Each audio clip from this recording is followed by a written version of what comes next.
Good morning, Facebook. I trust that you all are having a great morning. I want to make sure we're live. There we go. I believe we're now live. So let me again just say welcome this morning to all of you who are tuning in, who will be tuning in.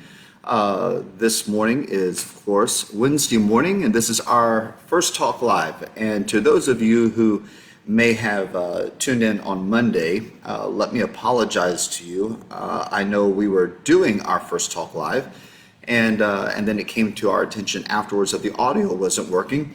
So I trust this morning that we have audio, and if any of you who are tuning in could just even message me and let me know if we do or if we don't. Give me a thumbs up and let me know you can hear me. That would be great. There's just so much happening and so much going on, and I hate that Monday y'all couldn't hear what I was sharing, but I just trust and believe that God had something else in mind. Maybe the message for Monday needed to be delayed for whoever it is that's going to be hearing it this morning, and maybe that's you, and or maybe that's someone who will be tuning in at a later time as the day progresses. I want to say to all of you who are tuning in, once again, it's a pleasure, it's an honor. I appreciate so very much you giving me this opportunity and giving me your time. I know everybody is busy with everything, and mornings at 6 a.m. are early. A lot of people are not even up yet. And for those of you who are and choose to tune in, it's humbling, and I'm honored, and I do appreciate you all tuning in. Also, to those of you who are tuning in at a later time, my gratitude to you as well, because you don't have to take time to watch this. You don't have to take the time to hear what I'm delivering. But the fact that you do, I am so grateful for that. And to all of you who have supported and continue to support Pastor J Ministries and what God is doing with this particular ministry, I want to say thank you to you as well. Because there's a lot happening, there's a lot that's going to happen, there's some future projects that we're working on, and it's all in the preliminary phase, planning phase, but these will be things that we begin to share with all of you publicly soon enough, and I know that you'll be excited. For those of you who are supporting this ministry, you have an investment in really what God's doing, and without you, it can't be done. So again, I want to say thank you to all of you. One other thing I want to say before I get started this morning with you is if you have not yet done it, I would ask that you do so. I'm going to here in a little bit post the link. But if you have not yet gone to the YouTube channel for Pastor J Ministries to subscribe to that channel, I would really appreciate you doing that. The reason I need you, all of you, to do it is because we want to customize the URL so it's easy to find that channel, but we have to have 100 subscribers to do that before we can. It's one of the policies that YouTube has, and it's one of the conditions that they give for before you can create that customized URL. So if you have not yet done that, please take the time, click the link. There's one already provided, but I'm going to provide another one for you here in a little bit in the chat, on the chat side. And that way you can go there, you can just subscribe to that channel, and all the things that we're doing will soon be going to that channel. So to all of you, again, who have not yet done that, if you don't mind doing it, I would appreciate it. This morning, I want to bring to you really a topic that I brought Monday, but again, I don't know that any of you heard it. And it's called Pruning is for your growing. And there's a process that occurs. Those who are into gardening, those who are into really raising up plants. I know since the quarantine, one of the things I've done is I've taken the opportunity and the time to create this little sanctuary in my backyard, and it's where I go and pray in the morning. I just sit outside, I watch the birds. I must be getting older, but I go out there and I just kind of relax and just enjoy the nature around me. But also, I've bought a bunch of flowers. I've potted these flowers, and have watched them begin to just blossom and bloom. It's beautiful. It creates kind of a real serene just atmosphere where I can sit and just, again, meditate, pray, listen to worship, read the Bible, have my cup of coffee. And so in doing that, I've also picked up some just some knowledge in pruning. And the scripture talks about pruning too, and how important that process is to fruitfulness and growth in our life. I'm sure on the part of the plant, it's never a very enjoyable process because pruning is cutting. It's cutting away something that is a part of the plant. The plant, I'm sure, feels this is part of my life. Why are you taking it from me? But it's a necessary part for the health of the plant, for the fruitfulness of the plant, and the growth of that plant. Well, everything that God's created is an extension of Himself, and the laws that govern everything He's created are laws that are they are the same with Him. That's not the word I'm looking for, but they're consistent. The laws of His nature are consistent with everything. So what we see in nature, Paul wrote about this in Romans, what we see in nature and how we see the laws that govern nature, the life of nature, we get a perspective, we gain insight to the laws of God's nature. This is why when we look at different things such as pruning and how important pruning is to growth and vitality and fruitfulness, we can see how that same law is applied to the life of the believer. In fact, Jesus said something in John chapter 15, verses 1 and 2. And I want to highlight some parts of the scripture so that you really gain some insight for yourself this morning. John 15, 1 and 2, Jesus said this. He says, I am the true grapevine, and my Father is the gardener. Again, I want to highlight and draw attention to the fact that Jesus said, I am the true grapevine, and my Father is the gardener. He cuts off every branch of mine that doesn't produce fruit, and He prunes the branches that do bear fruit, so they will produce even more. So a couple things. Number one, Jesus didn't identify Himself as the gardener. He identified Himself as the vine, and we are the branches. He also highlighted the fact that it's the Father, God, who is the gardener. And what God as the gardener does, He cuts off the branches that are not fruit bearing, and then He prunes the ones who are, for the purpose of producing even more fruit. Now, I'm drawing a highlight to this because we go through processes, seasons, or cycles where God, the gardener, is pruning our life. He's cutting things back in our life that are taking from the part of our life that is meant to be fruitful, and that He has elected to be even more fruitful. There's a couple things, in doing some just research on pruning and how to prune, so that because the reality of it is, the truth is that if you don't just go to a plant, you just start cutting branches. That's not pruning. That's destroying. I'm gonna say that again. That's not pruning. That's destroying. Just to take some shears and just begin cutting away, you can kill the very plant that has life. So there's a skill involved. There's knowledge required to effectively prune a plant. God knows how to prune our lives. There's a skill required that only the gardener possesses. Again, I really want you to hear what I'm saying, because it's important that we understand that we, as the vine, or the branch rather, attached to the vine, are not the gardener as well. We're not the ones called to prune our lives. God is the one who prunes our lives. And there's certain things you have to understand that God understands as the gardener required for effective pruning. One is you have to choose the moment wisely. You don't just go pruning in any season.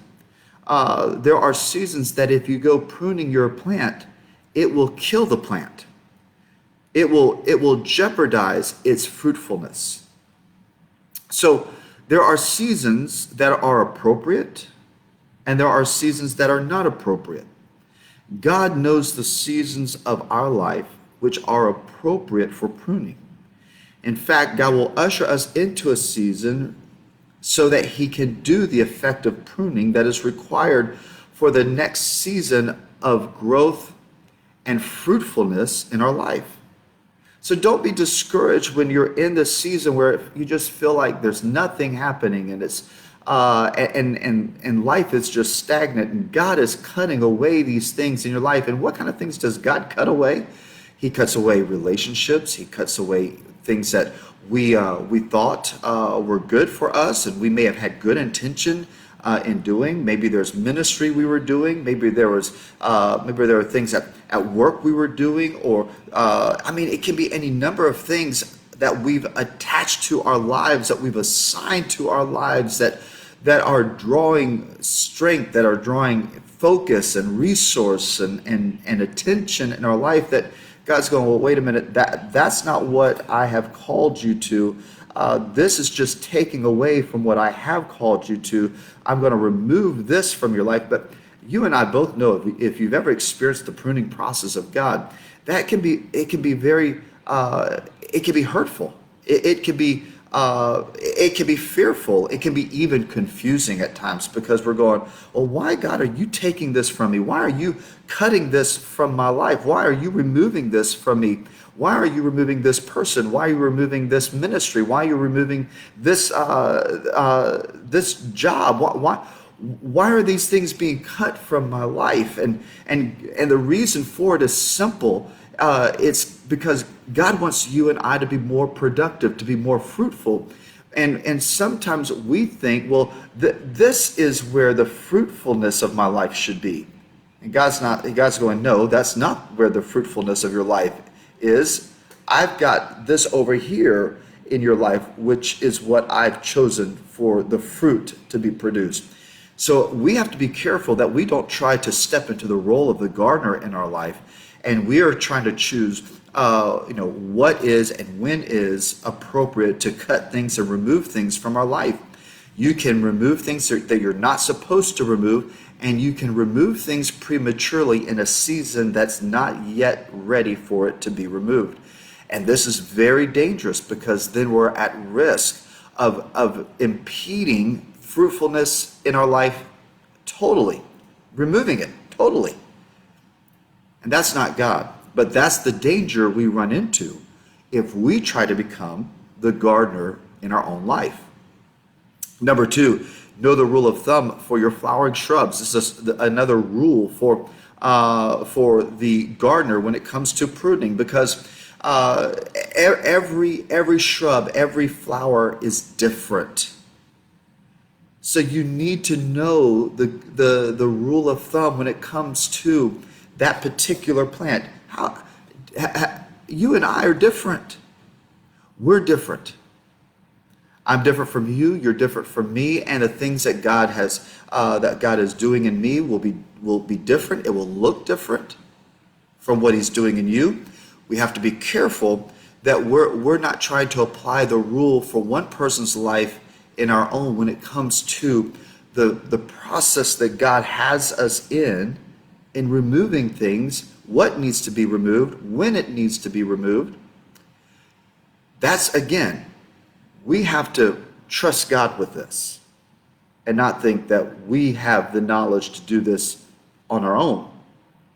I'm not the gardener for my life. God is. Number 3, have the right equipment. God has the equipment to do the pruning for us. Uh, and we've got to understand that that equipment is only suitable for the gardener, not for the branch itself. And so trust God as he begins to use certain things in your life to remove things from your life. We'll say that again. Trust God as he uses certain things in your life to remove certain things from your life. This is a process, again, God will use and take advantage of in our life for our own growth, for our own maturity and greater fruitfulness. Do you want greater fruitfulness in your life? I know I do. Do I want to sit back and witness my life being more productive? Absolutely. And I'm sure that's where you are too, that you want to see your life, this constant spinning of the wheel and feel like you're busy all the time, but there's no fruitfulness, there's no fruit, there's no productivity coming from your life. It can be frustrating. It can be disappointing. It can be discouraging. I just want you to know, let God take you through the process. Quit trying to hold on to things that maybe God's trying to remove, but also be careful that you're not removing things that God has assigned to you. This is a danger if we become frustrated and we want to take matters into our own hands and do things in our own way and in the wrong time. Number 4, pick the right place. When you go to prune a plant, you want to make sure that you're not cutting too far into the stem or too far away. There's a place that is designed and set to be cut. If you cut too close or too far away, again, you can jeopardize the plant itself. You can jeopardize the health of the plant, the life of the plant. And so the gardener knows right where that cut needs to be made. The gardener is the one aware and has the skill, has the ability to see where it needs to be cut. And last but not least, know your limits. See, God knows the limits. You cut a plant too far back, and all of a sudden it's not fruitful at all. In fact, it just withers away and dies. And so God knows the limit. We don't. If we're not careful, we'll just be cutting everything off. The next thing you know, we're sitting kind of just as a dried up, useless, dying plant. Relax. The message I really want to bring to you this morning is relax. Take a breath. Trust God. In other words, quit trying to do things for God in your life and learn to just trust God with your life. I'm going to say that again because I really think that message is the message that drives this home. To all of you who are watching this morning, quit taking on a responsibility that is not yours to take in your own life where you feel you've got to do this for God and that for God, and quit doing things for God in your life and start trusting God with your life. I've learned in my relationship, in my walk with God, to take it step by step. There are times that God leads me into places that I had never thought I would see myself. And there are times, at the same time, God's removing me from places that I thought I would always be. And I used to fight this. I used to get discouraged and disappointed and upset with God. It's like, why are you taking this from me? Why are you doing that? Why are you removing this? And then I'd find myself in a place where I'm going, oh, okay, now I understand. But the whole time in the process I was fighting God, I've learned to just relax and let God do his thing. In other words, let God be God. And quit trying to work all of this in myself for him, trying to figure out what needs to be removed, what needs to be done, how it needs to be done, when it needs to be done. You know what? I've come in a season, in a stage of my life where I just, you know what? I admit I don't know. I don't know. And I've learned it's best to just trust God. You know, some of you who are watching, this has been a challenge for you. It's been a challenge in your own walk with God, and you have these moments where you're evaluating your life, you're doing inventory of your life, and there are things that you like, and there are things that you don't like. There are things that you want to do, and there are things that you don't want to do. And so you've gone through this process of trying to remove the things that you don't want to do, or that you think are not being productive in your life, and then nothing changes. In fact, it's like you're even less productive, and you're questioning what's going on here. Well, I thought God told me to do this, and no, you were just acting out of your frustration. You were just acting out of your discouragement. You were just acting out of the fact that you had one outcome in mind that wasn't fulfilling itself. So you decided it was time to change course. It was time to change things up, to do something different. And that was not what God said. Now, maybe you convinced yourself it was because you were trying to interpret things based on what you were seeing, but that was not what God had instructed you to do. That was not what God said to do. In fact, he really wasn't speaking to you to do anything at all, because he just wanted you to maintain the course until the time he led your steps into something different. How do you know when God's leading your steps into something different? The doors just open before you. If you've got to force the doors open, if you're standing there pushing on something to happen, striving to make something happen, you're acting prematurely. And when you're acting prematurely, you're taking on the responsibility of something that you're not yet ready to have that responsibility. But you know what? God sometimes will let us take it on anyway to show us and teach us how to wait on him. This is in part what Isaiah meant when he said, "Those who wait upon the Lord shall renew their strength. They shall mount up on wings as eagles, run and not grow weary, walk and shall not faint."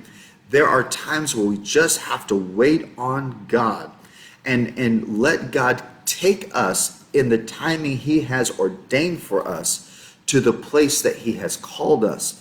And that will require sometimes that things that we once were a part of, that we once held dear, that we once had, that he cuts that away. He removes that from our life, so that we're fully released to move into the next phase, next level, next dimension of our life. That's something he does, and I want to encourage you to let him do it. Don't feel it's something that you have to do. This is Pastor Jay, First Talk Live, this morning, this Wednesday morning here with Pastor Jay Ministries. I trust that you who have watched and those of you who will watch gain something from this morning. Let me just invite you again to check out our YouTube channel. Pastor Jay Ministries now has a YouTube channel. I want to invite you to go subscribe to it. In fact, I'm going to take this moment right now, and I'm going to post the link for all of you to go check it out. And so all you got to do is click on that link, and when you click on that link, go and subscribe to that channel. We need 100 subscribers to do the customized URL, and that way it makes it easier for you to find the messages or the episodes of Living Fearless in Fearful Times. Will be posted actually on our YouTube channel. We're going to our YouTube channel, and soon First Talk Live will be taking on a whole new look. We are actually going and moving into a studio starting next week, and when we do that, we're going to be changing the whole format. Still, there'll be devotions, or there'll be messages that I bring to you personally. But we're also going to have guests. We're going to address topics that are topics that need to be addressed, that need to be spoken to, and people need to be encouraged in. whether you're a single mom and it's a topic on life as a single mom, or maybe there are certain areas of life such as addictions and things like that. What are ministries out there? How can a person thrive in that condition and come out of that condition? Those are the types of topics we're going to be bringing to you with the First Talk Live, and really trying to reach you right where you are, whoever you are. This ministry is about reaching across all boundaries and touching the hearts of lives, encouraging you, equipping you, motivating you, challenging you, empowering you to live the life that God has called us to live in Christ. And so I hope that you, again, will go and check out that channel, subscribe to it. Thank you to all of you who are supporting Pastor J Ministries. Be sure to share this message with those on your Facebook. And if you would like to support financially Pastor J Ministries, there are ways to do it. Again, it's all listed there for you. There are many opportunities and ways that you can do that. To those of you who choose to support financially Pastor J Ministries, thank you. Again, we cannot do what we do without you, and the projects that we have upcoming, which we'll be announcing soon. Again, those are things that we need your support, your partnership in doing. I love you guys. Have a blessed Wednesday, a blessed weekend. Be safe this Memorial Day weekend, and I will see you all on Monday morning.